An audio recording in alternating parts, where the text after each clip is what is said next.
अस्सलाम वालेकुम, welcome to learning lights by Ikram है। फर्स्ट डे की लेक्चर सीरीज़ को डिस्कस करते हुए आज लेक्चर नंबर 107 स्टार्ट करते हैं। आज के लेक्चर में चैप्टर नंबर 9 जो कि आपके पास है बायनोमियल एंड हाइपरज्योमेट्रिक प्रोबेबिलिटी डिस्ट्रीब्यूशन। इसके जिस क्वेश्चन का कंप्लीट सोल्यूशन देखेंगे वो आपके पास है क्वेश्चन नंबर 9.12। स्टेटमेंट है आपके पास इफ 5 2 डाइज आर थ्रोन, तो एन आपके पास बेटा क्या हो गया 5। अगर n 5 है तो स्मॉल x किसके इक्वल होता है, स्मॉल x इक्वल होता है 0 से स्टार्ट होता है और ये n तक जाता है 1 2 3 4 and 5। Determine the probabilities of getting 0 1 2 3 4 5। आपको कहा गया है कि ये जो x की रेंजेस ही आई हैं इनकी प्रोबेबिलिटी फाइंड आउट करनी है। लाइक 0 पे भी फाइंड आउट करो, 1 पे, 2 पे, 3 पे, 4 पे, 5 पे, लेकिन कुछ मेंशन नहीं किया गया कि किसके लिए प्रोबेबिलिटी फाइंड आउट करनी है। जैसे ही आप 5 से ऑनवर्ड देखते हो तो 6 मेंशन किया हुआ है, तो आपने इससे इस 6 से आपको ये हिंट मिला कि कैपिटल X किसका डिस्ट्रीब्यूशन होगा, डिस्ट्रीब्यूशन ऑफ 6 या नंबर ऑफ 6। आपको पता है आप एक डाई को थ्रो करते हो, मैं यहाँ पे मेंशन करूँगी काफ़ी डिटेल्ड के साथ। When a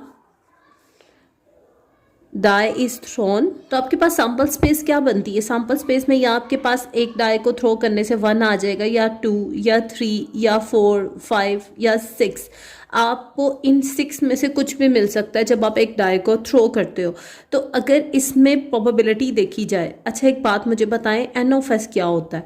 N of S होता है कि एस के कितने एलिमेंट्स हैं, तो एस के कितने एलिमेंट्स बने हैं, 6 एलिमेंट्स हैं, तो एन ऑफ एस आपके पास आ गया 6।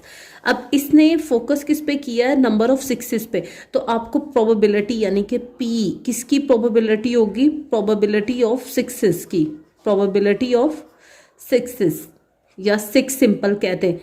अब देखें इन 6 में से 6 कितनी टाइम आया, जस्ट 1 टाइम, एक ही चांस होगा। देखें ऐसा तो नहीं है ना आप एक डाई को थ्रो करो तो आप कहो मेरे पास एक डाई को थ्रो करने से 6 भी आ जाएगा 2 भी आ जाएगा, ऐसा नहीं है। जब प्रोबेबिलिटी 6 की पूछी है तो 1/1% चांसेस है आउट ऑफ 6, तो प्रोबेबिलिटी ऑफ 6 क्या होगी 1/6। इसमें क्योंकि एक दफ़ा 6 आया, आउट ऑफ टोटल कितने हैं 6 एलिमेंट्स हैं, कि 6 टोटल चांसेस में 6 के आने के चांस 1/6 हैं। Again I repeat, if 5 2 dice are thrown once, अगर 5 डाइस को थ्रो किया जाए, determine the probability of getting 0 1 2 3 4 5। इससे जस्ट आपको कंफ्यूज किया गया या कहा गया था कि प्रोबेबिलिटी फाइंड आउट करनी है। मैंने तो n = 5 से x खुद ही सपोज कर लिया, मैं पता है ये 0 से स्टार्ट होकर 5 तक जाएंगे। नेक्स्ट इसने 6 मेंशन किया हुआ था, उससे ये हिंट मिली कि x आपके पास कौन सा डिस्ट्रीब्यूशन होगा नंबर ऑफ 6 का। मैंने आउटकम्स लिखी, when a die is thrown, आपके पास सैम्पल स्पेस में या 1 आ जाएगा, 1 से लेकर 6 तक कुछ भी आ सकता है, तो एन ऑफ एस के एलिमेंट्स बने 6। तो इसमें प्रोबेबिलिटी ऑफ सक्सेस जिसे कहते हैं, क्योंकि 6 डिस्ट्रीब्यूशन नंबर ऑफ 6 पे डिस्ट्रीब्यूशन है, तो इसी की प्रोबेबिलिटी आपके पास प्रोबेबिलिटी ऑफ सक्सेस होगी, जिसे मैंने पी से डिनोट किया और इसके चांसेस बने 1/6। अगर आपसे पूछा जाए ना कि 2 के चांसेस कितने हैं, तो बेटा इनमें हर एक के आने के चांसेस 1/6 ही हैं, इक्वली चांसेस होता है। तो पी आपको मिल गया बेटा। अब आप देखो क्यू कैसे फाइंड आउट करोगे, क्यू फाइंड आउट करोगे 1 - पी करके, तो क्यू 1 - 1/6, 6 एलसीएम आएगा 6 - 1, तो क्यू बचा बनेगा 5/6। इसने क्या कहा था, determine the probability of getting, आपको इन 6 पॉइंट्स पे प्रोबेबिलिटी फाइंड आउट करनी है। तो चलें 1 by 1 फाइंड आउट करते हैं। अब आप देख रहे हैं आपको 0 से 5 तक प्रोबेबिलिटी चाहिए। सबसे पहले 0 पे स्टार्ट करते हैं, तो ये आएगा प्रोबेबिलिटी x = 0। क्या फार्मूला है, NCX PX Q की पावर n - x। n है आपके पास 5, तो 5C 0। p है बच्चे आपके पास 1/6 की पावर 0, जबकि 5/6 की पावर 5 - 0। होपफुली आपको अब ये पॉइंट्स क्लियर होंगे।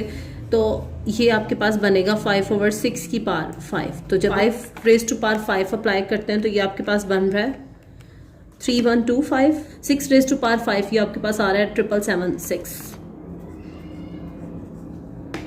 तो हाईलाइट कीजिएगा x इज इक्वल टू 0 पे आपने प्रोबेबिलिटी फाइंड आउट की 3125 डिवाइडेड बाय 7776। जब आपने 0 के लिए फाइंड आउट की तो नेक्स्ट किसकी बारी आएगी 1 की, तो 1 की प्रोबेबिलिटी फाइंड आउट करते हैं x इज इक्वल टू 1। तो क्या फार्मूला है NCX मीन 5C1 1/6 की पावर 1 जबकि 5/6 की पावर 5 माइनस 1। 5C1 आपके पास 5 होता है, 1/6 की पावर 1 है तो इंडिकेट 1/6 ही करेगा। 5 माइनस 1 4 होता है तो आपने 5/6 की पावर 4 कैलकुलेट करनी है। तो देखते हैं कि मुझे क्या नंबर मिलते हैं। जब मैं 5 रेज़ टू पावर 4 करती हूँ तो ये बेटे आपके पास आ रहा है 5 रेज़ टू पावर 4 आ रहा है 625 and 6 raise to power 4 6 raise to power 4 ये बेटा आपके पास आ रहा है 1296।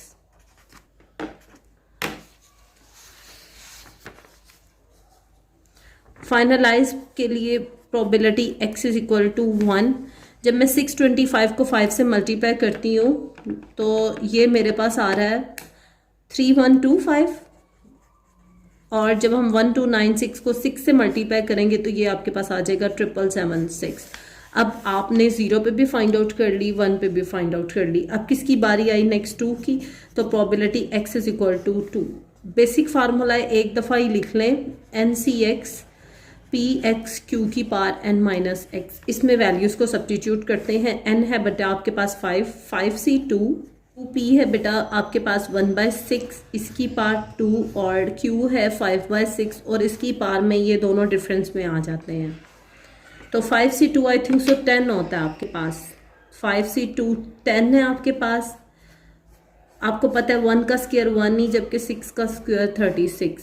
ये आपके पास क्या आएगा 5/6 की पावर क्या है 3। 5 पावर 3 भी देखते हैं क्या आ रहा है। ये आपके पास आ रहा है 125 एंड 6 पावर 3 आपके पास आएगा 216। अब ये तीनों फ्रैक्शंस मल्टीप्लाई हो रहे हैं तो 10 1 सा 10 को मल्टीप्लाई करेंगे 125 से, ये तो ये बनेगा बेटा आपके पास 1250 डिवाइडेड बाय 36 इंटू 216। ये बच्चा आपके पास आ रहा है 7776। ये आपने probability x is equal to 2 पे भी फाइंड आउट कर ली। नेक्स्ट किसकी बारी है, probability x is equal to 3 पे। तो ये हम इस साइड पे फाइंड आउट करते हैं। इधर कैलकुलेट करती हूँ। क्या फार्मूला है NCX, n क्या है 5C3, P है 1/6 की पावर 3 जबकि Q है आपके पास 5/6। 5/6 की पावर 5 माइनस 3। 5C3 10 है आपके पास। 1 का क्यूब 1 ही होता है जबकि 6 का क्यूब अभी कैलकुलेट भी किया था यहाँ पे, तो ये आएगा 216। 5 माइनस 3 2 आएगा, तो जब 5 का स्क्वायर लोगे तो ये बेटे बनेगा 25 और जब 6 का स्क्वायर लोगे तो ये बनेगा 36। 10 को 1 से मल्टीप्लाई करेंगे 10 1 सा 10, जब 10 को 25 से मल्टीप्लाई करेंगे तो ये बेटे बनेगा x is equal to 4। Calculate करते हैं। ये बेटे कैसे कैलकुलेट करोगे, ये फार्मूला है आपके पास NCX PX Q की power n minus x। n क्या है 5 और x क्या है 4, तो 5C4 P है 1/6 इसकी पावर 4 आ जाएगी जबकि Q की पावर 5/6 की पावर, ये दोनों डिफरेंस के साथ आ जाएंगे। 5C4 आपके पास 5 है, 1 की पावर 4 1 ही आएगी, 6 की पावर 4 देख लेते हैं कि क्या मिल रहा है। ये आपके पास 1296 आएगा। 5 माइनस 4 1 है और किसी भी नंबर के एक्सपोनेंट अगर 1 हो तो उसी नंबर ने वापस आ जाना होता है। 5 5 are 25, 126 मल्टीप्लाई बाय 6, ये आपके पास आएगा 7776। तो आपने x इज इक्वल टू 4 पे भी प्रोबेबिलिटी फाइंड आउट कर ली जो कि I25 डिवाइडेड बाय 7776 और 3 की भी हाईलाइट कर लेते हैं। बेटे आपने देखें 0 पे फाइंड आउट की, आपने 1 पे फाइंड आउट की, 2 पे फाइंड आउट की, 3 पे फाइंड आउट की, 4 पे फाइंड आउट की। नेक्स्ट आपको किसके लिए प्रोबेबिलिटी चाहिए, x इज इक्वल टू 5 के लिए प्रोबेबिलिटी चाहिए। तो कैलकुलेट करते हैं। बेसिक फार्मूला ये लिखा हुआ है आपके पास, NCX मीन 5C 5। P है 1/6, इसकी पावर 5, जबकि Q है 5/6 और इसकी पावर 5 - 5। किसी भी नंबर का कम्बिनेशन उसी नंबर से लें तो 1 आता है। तो 1/6 रेज टू पावर 5, देखते हैं कि 6 रेज टू पावर 5 आपके पास क्या आएगा। 6 रेज टू पावर 5 बेटे आपके पास आ जाएगा 777/6 और 5 - 5 0 हो जाएगा, और जब आप 5/6 की एक्सपोनेंट 0 लोगे तो ये भी 1। तो लास्ट पे probability x is equal to 5 आपको क्या मिल रही है 1/777/6। अब बेटा आप देख रहे हो आपने 0 पे भी फाइंड आउट कर ली, 1 पे भी प्रोबेबिलिटी फाइंड आउट की, 2 पे की, 3 पे की, 4 पे की और 5 पे की। मैंने डिस्ट्रीब्यूशन रेडी किया, जो मेरे पास पैरामीटर्स थे वो भी मैंने रीराइट कर लिए। आपके पास था n is equal to 5, p था 1/6 और q था 5/6। आपको पता है x की वैल्यूज़ आपने डिसाइड की थी, 0 से स्टार्ट होती हैं और 1, 2, 3, 4 एंड 5 पे फिनिश होती है। मैंने लास्ट रो इसलिए ब्लैंक छोड़ी थी क्योंकि मैंने यहाँ पे सम मेंशन करना था। क्या आपने भी प्रोबेबिलिटीज़ फाइंड आउट नहीं की? खैर मैं आपके साथ शो भी करवाती हूँ। ये देख रहे हैं आपने 0 पे प्रोबेबिलिटी फाइंड आउट की 3125 डिवाइडेड बाय 777/6। बेटा 1 की भी प्रोबेबिलिटी यही थी 3125 डिवाइडेड बाय 777/6। 2 की प्रोबेबिलिटी थी 1250 डिवाइडेड बाय 777/6। 3 पे प्रोबेबिलिटी थी 250 डिवाइडेड बाय 777/6। 4 पे प्रोबेबिलिटी थी बेटे 225 डिवाइडेड बाय 777/6 और 5th पे प्रोबेबिलिटी थी 1 डिवाइडेड बाय 777/6। अच्छा चलें, यहाँ पे मैं प्रीवियस क्वेश्चंस में बहुत ज़्यादा यूज़ करती आ रही हूँ सम ऑफ द प्रोबेबिलिटीज़।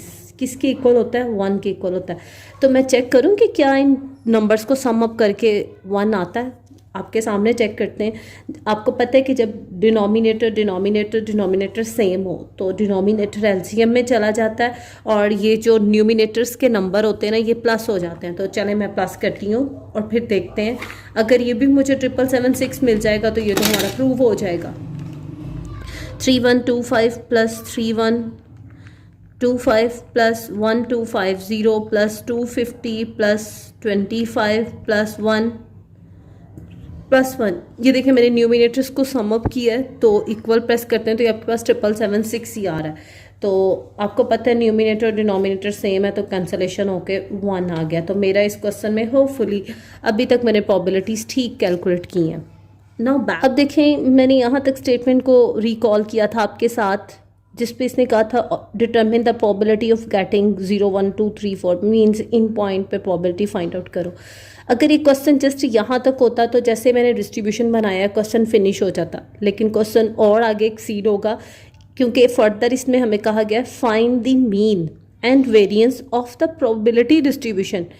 क्या कहा गया? मीन एंड वेरिएंस निकालें किसका? प्रोबेबिलिटी डिस्ट्रीब्यूशन का। सो ऑब्टेन्ड जो आपने ऑब्टेन किया। अगर आपने क्वेश्चन नंबर 9.10 देखा है तो ये तो आपके लिए इतना प्रॉब्लम नहीं करेगा। नहीं तो अगर आपने इसे नहीं वॉच किया तो रिक्वेस्ट ये है कि पहले क्वेश्चन नंबर 9.10 का सोल्यूशन देख लीजिएगा। मुझे क्या निकालना है? मीन निकालना है इस डिस्ट्रीब्यूशन का। तो मैं लिखूँगी मीन ऑफ एक्स किसके इक्वल होता है? Expected value of x. मैंने क्वेश्चन नंबर 9.10 में एक्सप्लेन भी किया है कि जब भी किसी वेरिएबल के आगे एक्सपेक्टेशन लगी हो तो वो उसका मीन होता है। अब ये पता है किसके इक्वल होता है? एक्सपेक्टेशन को रिमूव कैसे करते हैं? बहुत इजी।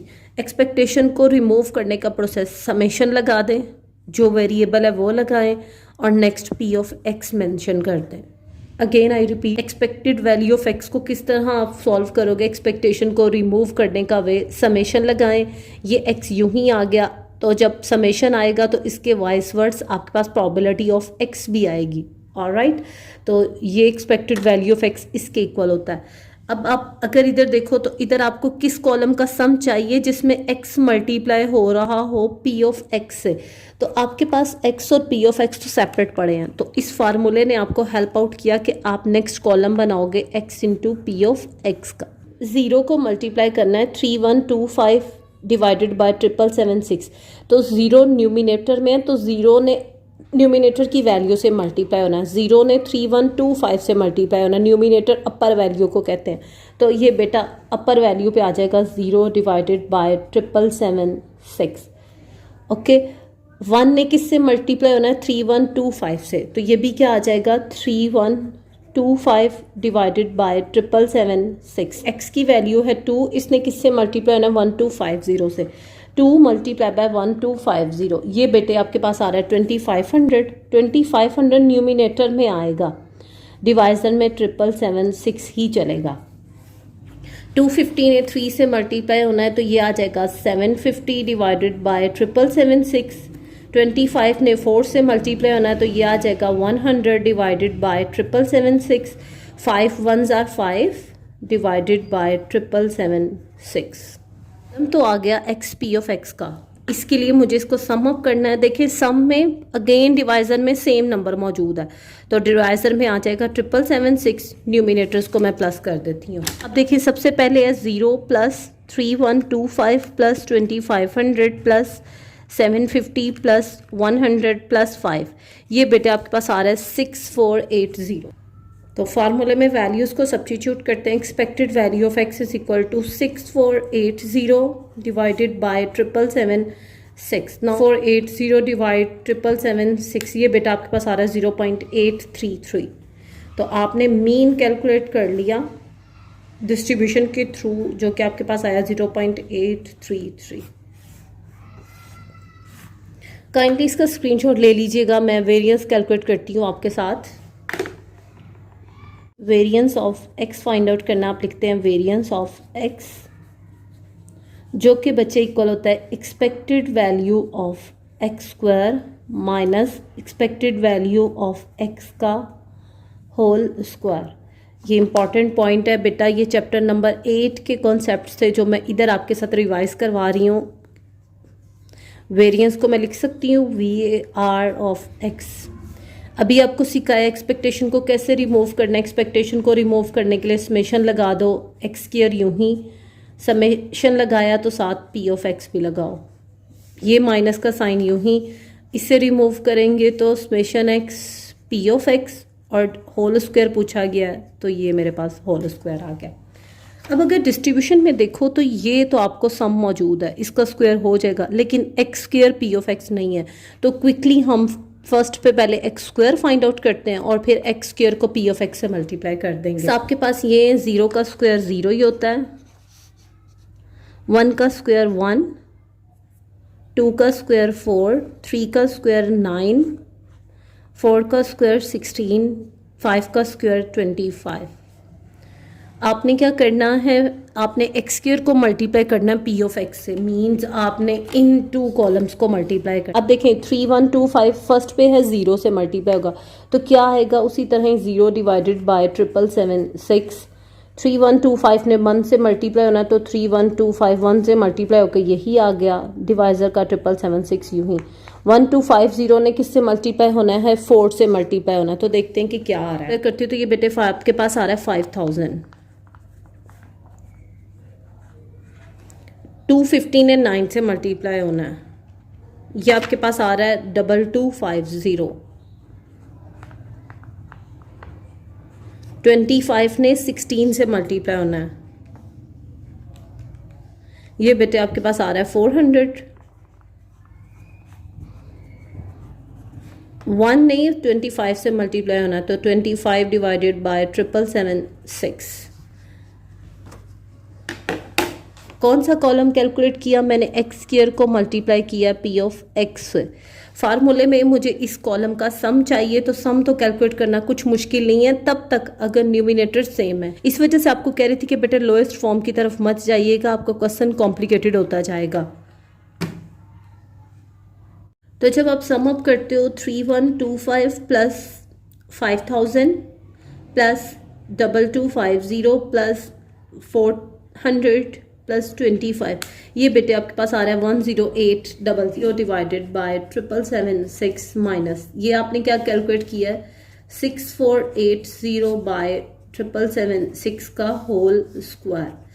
तो इसे डिवाइड करेंगे तो जब मैं 10800 को 7776 से डिवाइड करती हूँ तो ये बच्चे आपके पास आ रहा है 1.3889, 1.3889 माइनस 6480 बाय 777 ये आपके पास आ रहा है 0.8333 पॉइंट के बाद 4 डेसिमल प्लेसेस तक लिखेंगे और ये राउंड नहीं होना क्योंकि 3 था नेक्स्ट पे, ये स्क्वायर यूं ही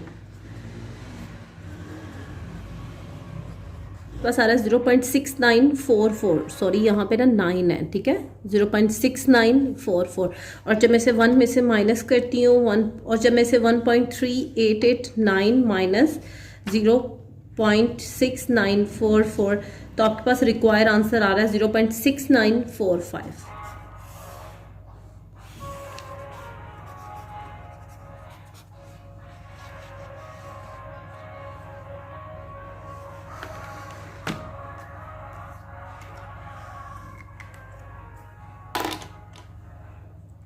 तो ये था आपके पास कंप्लीट सोल्यूशन क्वेश्चन नंबर 9.12 का, जिसमें x 0 से स्टार्ट होकर 5 तक जा रहा था। आपने फर्स्ट स्टेप में तो उसकी प्रोबेबिलिटीज फाइंड आउट करनी थी, देन डिस्ट्रीब्यूशन क्रिएट करके मीन एंड वेरिएंस को फाइंड आउट करना था। मैंने स्क्रीन पे मर्ज किया, एक साइड पे मीन है और सेकंड साइड पे आपके पास वेरिएंस आ रहा है। वैसे तो क्वेश्चन यहाँ पे फिनिश होता है। आप लोगों के साथ एक वेरिफिकेशन का मेथड डिस्कस करिए। मैंने आपके साथ ये पॉइंट डिस्कस नहीं किया कि वेरिएंस ऑफ x इक्वल होता है NP/Q के, तो डिस्ट्रीब्यूशन से वेरिएंस मेरा आया 0.6945। अगर इसमें भी वैल्यू सब्स्टिट्यूट करके 0.6945 ही आ जाए तो इसका मतलब हमने ठीक कैलकुलेट किया। n बेटे क्या है आपके पास 5, p है 1/6 और q है 5/6। ये बना आपके पास 5 5 25 और 6 6 36। तो ये देख रहे हैं आपको, जब मैं 25 को 36 से डिवाइड करती हूँ तो ये मुझे 0.6944 मिल रहा है। तो पॉइंट के बाद 3 डेसिमल प्लेसेस तक एग्जैक्ट आंसर आ रहा है। तो इसका मतलब मैंने ये वेरिएंस ऑफ x ठीक कैलकुलेट किया। बायनॉमियल डिस्ट्रीब्यूशन का मीन किसके इक्वल होता था? NP के। तो n है 5 और p है 1/6, तो 5 1s are 5 6 यूं ही। तो देखते हैं अगर मुझे ये भी मीन के आंसर मिल जाए। अब आप देखें डायरेक्ट फार्मूले से भी वही आंसर आया जो डिस्ट्रीब्यूशन के थ्रू आया। तो आप चाहें तो आप इन्हें कैलकुलेट करके पहले रख लीजिएगा ताकि आपको आंसर्स को मैच करने में हेल्पफुल रहे। इसके साथ आज का हमारा लेक्चर फिनिश होता है। लास्ट पर सबसे रिक्वेस्ट है, प्लीज़ चैनल को लाइक और सब्सक्राइब कीजिएगा, अपने दोस्तों के साथ शेयर करें। अपना ख्याल रखिएगा। अल्लाह हाफ़िज़।